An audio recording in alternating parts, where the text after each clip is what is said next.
Comenzamos Quién es Quién a través de Diamante FM 98.7 Canal 5. Gustavo Vanescayan, quien le habla de saluda, le agradece con una vez más. Esté junto a nosotros compartiendo este programa. El día de hoy recibimos a la viceministra de Relaciones Exteriores, licenciada Valeria Zuccasi. Gracias por estar aquí. Pero muchas gracias por la invitación. Esta suave penillanura ondulada que se llama Uruguay. Sí. País pequeño, Sudamérica, con un buen puerto, que ha tenido bastante lío por tener ese buen Sí. puerto históricamente. ¿Cómo se presenta en un mundo globalizado? ¿Cómo logra que cuando va la viceministra a negociar cosas, a presentarse, nos den atención, por no utilizar otra palabra? Y yo creo que en estos días de mundo convulsionado y complejo, lo que más destaca cuando uno presenta a Uruguay es la estabilidad. Esa penillanura levemente ondulada en realidad es muy atractiva para los mundos que hoy tienen subidas y bajadas permanentes. Entonces uno siempre les habla de los 40 años de democracia ininterrumpida, de cómo los presidentes se van pasando la banda sin mayor problema por más que los partidos sean diferentes, cómo tenemos niveles elevadísimos de democracia, de no corrupción, de estabilidad en las instituciones, de confianza en los sistemas políticos. Eso siempre, yo te diría que es el capítulo 1 de cualquier introducción que hagamos en cualquier país del mundo, y aún hoy, o todavía más hoy, es lo que más impacta a los que nos están escuchando, incluso a los que conocen Uruguay, que a veces se sorprenden por algunos de estos datos. ¿Por qué cuando tienen que mirar el sur de Sudamérica dicen este país? ¿Por eso o hay algo más que los atrae? Yo creo que eso distingue mucho más, porque estamos obviamente que en una región que sigue siendo una de las regiones más cerradas del mundo, una de las regiones que todavía no se ha abierto al mundo en términos, por ejemplo, comerciales, pero Uruguay tiene un discurso en eso bastante diferente a los vecinos.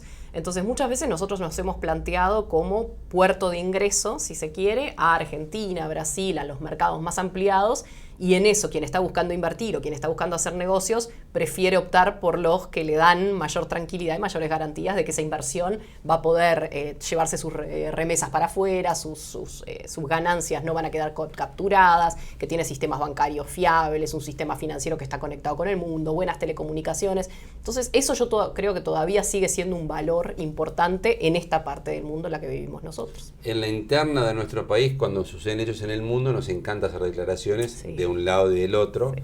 Hay grandes presiones, correcciones de palabras, comas y puntos, como para que salga la declaración.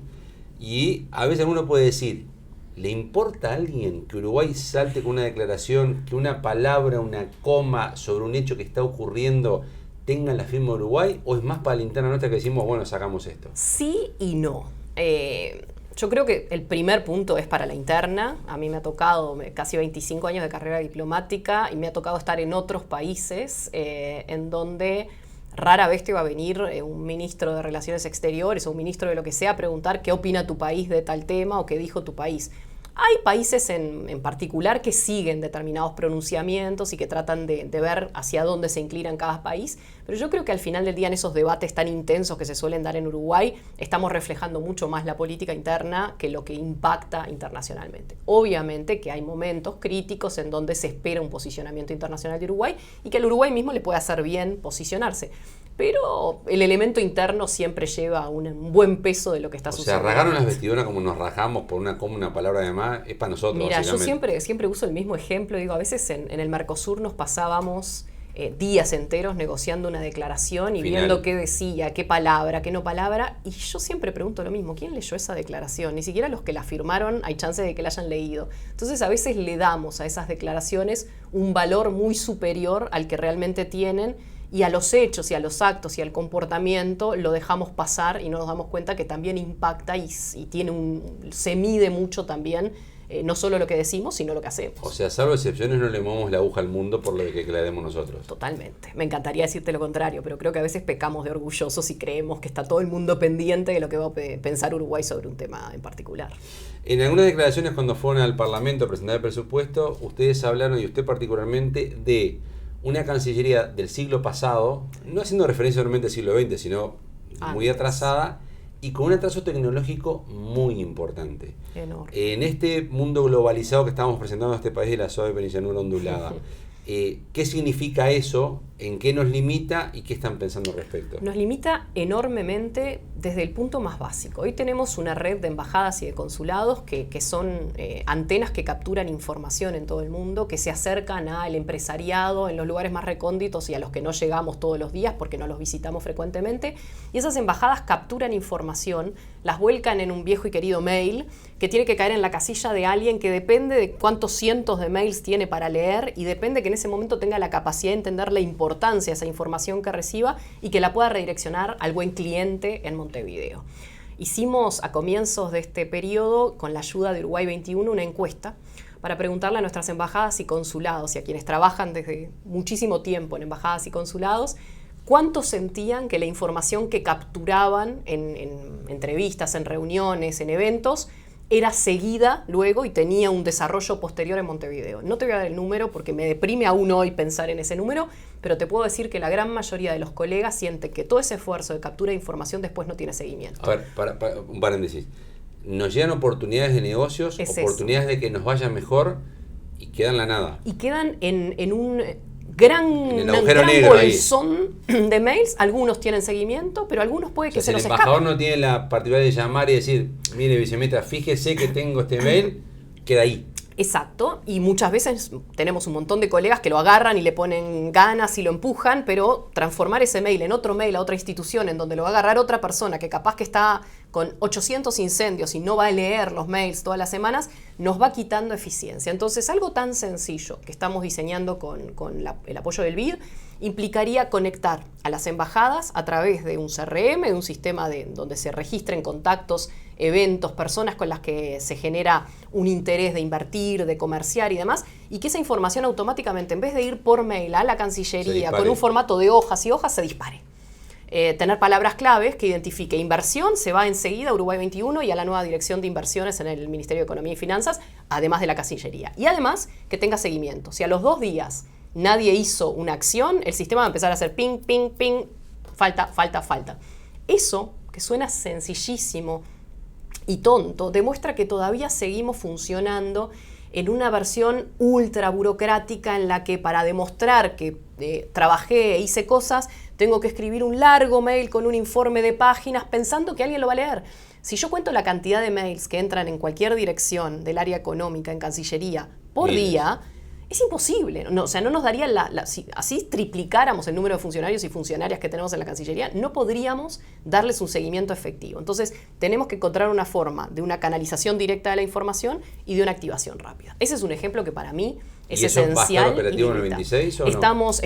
Estamos con BID y Uruguay 21 tratando de trabajar en los términos de referencia para hacer un llamado público para el desarrollo de un software que va a permitir esa conexión automática entre embajadas. ¿Y va a conectar a todo el Estado, mayor, intendencias, o sea...? En principio vamos a ir, porque esto siempre tiene que funcionar con planes piloto, si no nos largamos con todo y si no funciona hay que ir marcha atrás. En principio va a conectar Uruguay 21, Cancillería y el Ministerio de Economía a través de la Dirección de Inversiones, que son los 3 actores principales que estamos identificando, y después la idea es poder expandirlo a otros ministerios, pensemos ganadería, agricultura y pesca, industria, turismo, y también poder integrar embajada, intendencias y otras agencias. Entonces la idea es poder tener una cobertura nacional que nos automatice el contacto del interesado, Exacto. Las posibilidades, todo. Exacto, te voy a decir, o el sea, sector. No depende de Cancillería. Le llega y usted maneje le doy la oportunidad. ¿Sabés lo que sacás al final del día? El elemento que es el que lamentablemente te puede fallar porque tenemos gente sobreexigida en todo el Estado. El factor humano, de alguien que pueda entender, a veces redactamos de formas distintas, ¿no? Y yo pienso que estoy transmitiendo la importancia de un proyecto y quien lo lee tal vez no determina que sea tan importante. Y por más que yo le ponga que es la prioridad absoluta y demás, en la interacción de varios humanos que puede perderse. Entonces, con esto vamos a tener capacidad de que un sistema, inteligencia artificial, ya nos clasifique lo que es importante, nos lo clasifique por rubro, nos determine si es inversión, oportunidad comercial, importación, exportación, qué producto, qué servicio. Y la embajada lo carga como si fuera un formulario con campos. Exacto. Va poniendo... El propio sistema te va a permitir que en el momento que vos estés haciendo tu informe, la inteligencia artificial puede extraer las palabras clave, los datos claves y los puede ir subiendo al sistema para que con eso ya te quede un formato único. Y el informe te va a quedar también, porque es importante tenerlo.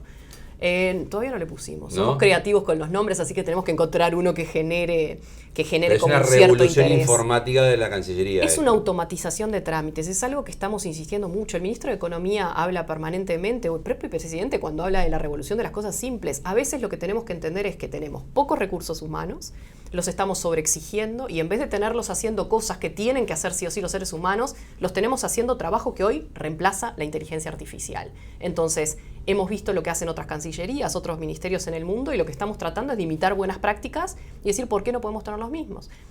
Pensemos otros detalles, visas. Hay muchas veces que se critica lo que demora a una persona de negocios que quiere venir a invertir o a explorar la posibilidad de invertir en Uruguay, pero que requiere una visa para entrar al país. Que Uruguay le dé una visa. Que Uruguay le dé una visa en su Porque pasaporte. parece increíble que nosotros damos visa. Claro, damos y damos. Parece que nosotros muchísimo. quisiéramos conseguir de alguna manera. No, nosotros otorgamos visa, exigimos visa para entrar a muchísimas nacionalidades. Hoy en promedio un trámite de visa puede llevar unos 40 días. Eso significa que las urgencias no quedan contempladas y además obliga a la persona que quiere una visa y está en Yakarta que tenga que ir hasta la embajada, pedir cita, hora, hacer una entrevista, presentar un montón de documentos. Se revisa, se cargan esos documentos. Si se cargan en un sistema que va al Ministerio del Interior y el Ministerio del Interior detecta que faltan documentos, se les vuelve a pedir, a esa persona se le viene. Si está en Yakarta, vos decís va y viene. Pero ¿qué pasa si está en un lugar en donde no tenemos embajada? Esa persona tiene que viajar a un país, hacer una lo que entrevista. Hoy tratamos de facilitar con la entrevista por Zoom o por alguna otra plataforma, pero no alcanza. ¿Por qué no generar un sistema de ventanilla única a través de la persona que está en Yakarta, en vez de tener que ir hasta el consulado, robar horas del trabajo también del personal ahí, no puede entrar, como entran en la 3/4 parte de los países del mundo, en un lindo sistema en el que carga todos sus datos, sube todos los documentos y eso automáticamente, sin pasar por el Ministerio de Relaciones Exteriores, va a quien es la autoridad para emitir una visa, que es el Ministerio del Interior. Y ahí, obviamente, se hacen todos los controles de seguridad. Y le piden directo la información, si te falta algo, mándemelo y listo. Exactamente. Y si no, automáticamente se le da una visa electrónica. Hoy por hoy las visas son electrónicas, no se estampa más una visa en un papelito. Bueno, Estados Unidos sigue adentro. poniendo, ¿no? Hay otros controles, pero la gran mayoría es electrónica. Si vemos los países de Asia y demás, se están moviendo hacia la visa electrónica, porque es una forma, Europa Uruguay con los nuevos ahí? Controles, estamos empezando a ver cómo hacerlo. Obviamente que hay que sopesar cuestiones de seguridad, cuestiones de controles, pero lo que estamos diciendo es si nosotros queremos atraer más extranjeros al Uruguay, tenemos que facilitarles la vida. Así que iríamos a visa electrónica también. Ojalá lleguemos. Ya estamos yendo a apostilla electrónica, estamos yendo a varios otros documentos, a varios documentos breves. O sea, visa electrónica va a estar cargado en el electrónicos. sistema sin ver nada en el Y a migración, en el al oficial de migración, cuando uno llega ya lo ve. exacto, va a entrar los datos del pasaporte en la computadora O sea, y le va va a al aeropuerto saltar. Carrasco acá y va a Ahí saltar está. que tiene su visa. O al buquebús o lo que sea y le va a saltar y va a decir, esta persona tiene una visa otorgada. ¿Qué es lo que sucede en una buena parte del mundo que ya avanzó hacia ese tipo de control? Hay que hacerlo de forma ordenada, hay que hacerlo en forma segura, pero hay que hacerlo porque son todos esos elementos los que hablando con potenciales inversores o exportadores o importadores nos identifican como trabas burocráticas que son solucionables. Vamos Hay a tener otras visa más electrónica, complejas. pero vamos a seguir pidiendo visa. ¿Uruguay le sirve seguir pidiendo visa? Bueno, eso es obviamente que no es competencia del Ministerio de Relaciones pero Exteriores. Hay diferentes casuísticas, hay países que se determina que existe mayor riesgo de que quienes entren al país puedan permanecer acá no por los días que están permitidos, sino que se queden y en una situación irregular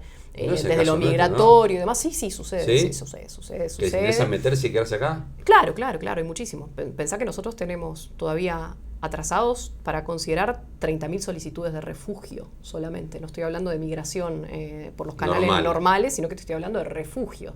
Y eso es gente que ingresa en una situación que no es normal, digamos, no exigiendo una visa. O sea que tenemos que seguir pidiendo visa para... En algunos países yo creo que se va a tener que seguir pidiendo visa. Siempre estamos reexaminando, en conjunto con el Ministerio del Interior, eliminar la posibilidad de requerir visa en determinados países, o un sistema nuevo que se instaló hace unos años y que funciona bien, es decir, si el pasaporte requiere visa, pero ya tiene una visa de Estados Unidos, de la Unión Europea, de Australia, de Canadá, que son países que son pesados, muy seguros, a ese se le otorga automáticamente la visa, porque entendemos que si ya pasaron por el proceso de emisión de visa de todos esos países... Pasa con los medicamentos también, ¿no? Si la FDA lo aprobó, por ejemplo, es esa misma el Ministerio se lo publica y dice, bueno, es si ya vine con todos los controles de esta gente, es más fácil. Es reconocer que quienes están haciendo el trabajo por uno, o sea, de nuevo, usar a la gente para lo vamos a aplicar necesita. acá también eso, entonces. Estamos empezando a hacerlo ya desde hace un tiempo, se hace con varios países, se hace con China, se lo estamos ofreciendo a China, algunos Unión otros Europea, países. Estados Unidos son como... No, al revés, a los pasaportes chinos que requieren visa, les ofrecemos que si ya tienen una visa de Estados Unidos o de la Unión Europea, se le otorga la visa uruguaya, digamos. Pero se va a ampliar para todos aquellos que tengan visa de China, de Estados Unidos o de Europa. Estados Unidos no tiene visa, Europa no tiene visa para entrar a Uruguay, son más bien los países asiáticos los que todavía, y los centroamericanos. Si esos pasaportes tienen de China, Estados Unidos o Europa... De China no,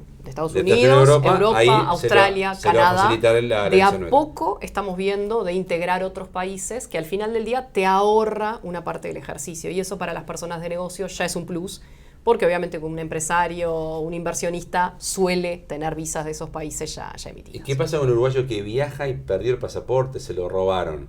Se queda a vivir hoy, prácticamente donde está. Si tiene la suerte de llegar a un país que tiene un consulado en el lugar, suele ser bastante rápido, presentando nada más un documento mostrando que se hizo una denuncia policial por pérdida, por robo, se le tramita un nuevo pasaporte y se le trata de hacer lo más pronto posible. Son trámites que demoran, de nuevo, porque implica ir hasta el consulado, presentar toda una serie de documentos, eso se carga en un sistema que va al Ministerio del Interior, el Ministerio del Interior hace toda la evaluación, varios. Sobre todo si tiene toda la información es muy bueno, pero si tiene que pedir certificado de buena conducta y todas esas cosas nuevas que se piden ahora, eso empieza a alargar los procesos, necesita tener a alguien en Uruguay. Más o menos ¿cuánto lleva hoy? Y te puede llevar de 10 días a un mes. O sea que si yo fui por 5 de un lado y perdí pasaporte, me quedo un mes. Te puede pasar, eso es otro tema que tenemos, de alguna manera tenemos que simplificar. Y de nuevo, hay mucha buena fe de nuestros consulados, pero nuestros consulados no están en todo el mundo. ¿Cuál sería la solución para eso? Y que uno pueda ingresar directamente a un sistema seguro en donde pueda identificarse, demostrar quién es. Con los usuarios que hay ahora. Por ejemplo, con el chip de la cédula de identidad, ¿no? Poder mostrar, poder cargar, poder demostrar que es uno, presentar toda la información y que el Ministerio del Interior lo tramite rápidamente. Reimprime y listo. Reimprime y envía. Si no, pensemos que los pasaportes todavía se envían por valija diplomática, es decir, que tenemos que pedir a un courier que mande un DHL, un FedEx o algo para que llegue el pasaporte a la embajada o al consulado. Con la idea que ustedes tienen, si el uruguayo pudiera validar su información con la cédula, con lo que sea, con un envío común y corriente de pasaporte reimpreso, en poquitos días ya está. Acorta mucho el trámite, pero además, de nuevo, permite que nuestra gente en los consulados esté para otro tipo de urgencias y otro tipo de necesidades y no para suplir lo que, si tratamos a la gente como adulta, podría una persona completar. El vínculo sería uruguayo con Ministerio del Interior. Claro, no tiene que ir sin al consulado. Intermediario. No pasaría por consulado en ningún país. Sobre todo para esos casos de pérdida, de robo y demás, que son documentables, porque uno lleva la denuncia a la policía, ¿no? ¿Van a cerrar embajadas? ¿Van a abrir embajadas? No vamos a cerrar embajadas, no es la idea, todo lo contrario, estamos planteándonos siempre crecer más en nuestra presencia en el mundo, así que ni cerrar embajadas ni cerrar consulados. La proyección es intentar en el quinquenio abrir un par de embajadas. ¿En qué países piensan? Estamos pensando sobre todo en Asia, no en países en particular aún, estamos haciendo las evaluaciones permanentes. ¿Alguno que usted visitó? Seguramente, porque los visité todos más que nada, pero seguramente. ¿Cuál le gustaría a usted? No puedo decir cuál me gustaría, porque estaría prejugando. Una preferencia. No, bueno, estamos mirando desde potencialidad del comercio, estamos mirando también la atención consular, porque hay países en donde la demanda de uruguayos que viajan o uruguayas que viajan hace que la presencia al menos de un consulado uruguayo sea importante. Estamos evaluando posibilidades. En algunos casos puede ser abramos una embajada, en otros casos puede ser abramos un consulado porque la demanda es más de ese tipo. Dígame algún nombre de un país que le interesa. Estuvimos viendo Filipinas, es uno de los que estuvimos viendo Tailandia, estuvimos viendo Singapur. Hasta en el caso de Nueva Zelanda tenemos una demanda de actividad consular enorme que se cubre desde Sydney y por lo tanto dificulta bastante la vida de muchos y muchas uruguayas que están trabajando o viviendo en Nueva Zelanda. Pero en Nueva Zelanda pondrían otro consulado. Es que no está definido. En cualquiera de estos es puede donde... ser una embajada o consulado. Ni siquiera, o capaz que nada. Pero lo que estamos, hay que mirarlo desde el punto de vista de los recursos presupuestales también. Lo que te estoy nombrando son los países que, habiendo visitado, hay una demanda real de nuestra gente que está ya ahí y de la potencialidad, por ejemplo, de ingresar comercialmente en algunos de esos países. Pero entre estos 4 países, por lo menos 1 o 2 estaría... Yo creo que sí, más repensar un poco también algunas jurisdicciones consulares para tratar de acercarlas a la gente. Si yo tengo que viajar, hoy nos pasa algo muy, muy gracioso, por ejemplo, Filipinas, que no tenemos ni embajada ni consulados, y sí requiere que un filipino que quiera viajar a Uruguay tenga que pedir una visa. Tiene que desplazarse allá. Muchas veces le pedían que se desplazara a Corea. Y para entrar a Corea los filipinos necesitan visa. Bueno. Entonces les pedíamos que se sacaran una visa para Corea para poder tener tramitar la visa para Uruguay. Entonces, mejor no voy. Esas tonterías las estamos empezando a arreglar, permitiendo entrevistas online, permitiendo que se acerquen a cualquier otro consulado que les quede cerca. Hay muchas formas de acercar a Uruguay a esos países que no necesariamente pasan por apertura de nuevas embajadas o consulados. ¿Le invito a una pausa? Vamos. Continuamos a partir de la misma Quién es quién con la viceministra de Relaciones Exteriores, licenciada Valeria Zuccasi. Le recordamos como siempre, horario principal de emisión de Quién es quién, jueves 22:30 horas en Canal 5 en Diamante FM, repeticiones viernes 10 de la mañana en Diamante FM y sábados 14 horas en Canal 5. Pausa y continuamos en Quién es quién.